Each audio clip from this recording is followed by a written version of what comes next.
Prodis. Avui inaugurem oficialment el que nosaltres coneixem com el projecte de Torre-sana.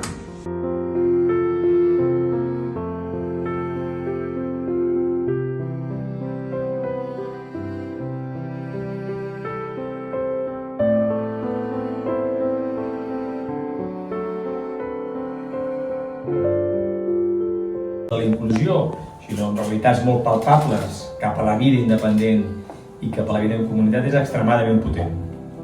Jo m'atreveixo a dir que podem parlar d'un model Terrassa, d'un model Prodis i que hem de procurar que aquest sigui un model que es vagi estenent per al país com una taca d'oli.